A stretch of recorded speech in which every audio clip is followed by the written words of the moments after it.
remember the life and legacy of Sandy Williams, the Spokane civil rights activist, was among the passengers lost in a float plane crash in the Puget Sound back on September 4th. Her impact here in Spokane was widespread, from her role in the creation of the Karl Maxey Center to her self-founded publication, The Black Lens. Today, it remains Spokane's only Black-led publication, and what she thought would only be appreciated by a small minority has delivered a sense of empowerment to Spokane's Black community. I just think it's important for us to have a voice, and I think that Black Lens is a newspaper that lets us have a voice. When there's a small population, it's hard to connect with each other, it's hard to find each other, it's hard to know what's going on. Williams and her longtime partner Patricia Hicks were both on board that float plane. Tonight, family, friends, and the community that stood behind her gathered to remember the legacy she leaves behind. That memorial started just a few minutes ago. KREM 2's Janelle Finch is there tonight, showing us how those who knew her best are celebrating her life. It's a sad day here in Spokane today. Tonight, Spokane will be remembering the life and legacy of a woman who gave the community everything and never expected anything in return. Behind me is where the memorial for Sandy Williams is taking place. We know that Spokane NAACP chapter president Keonta Duncan is set to be the MC.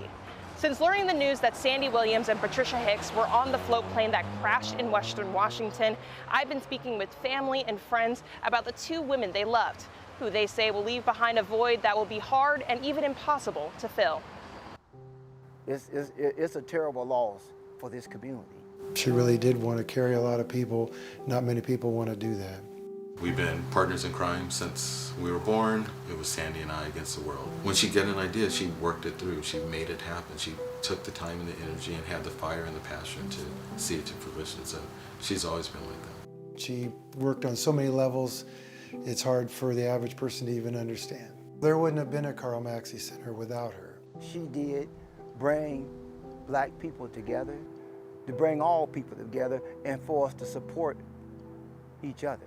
The specifics of she did this, knew a lot of that, but that's not what she was about. What's really been touching our hearts is how people said she made them feel. I knew some of it, but I didn't know the magnitude. And so those kind of responses that have come in have been the one that, have touched me the most. She was such a great person. She inspired so many people.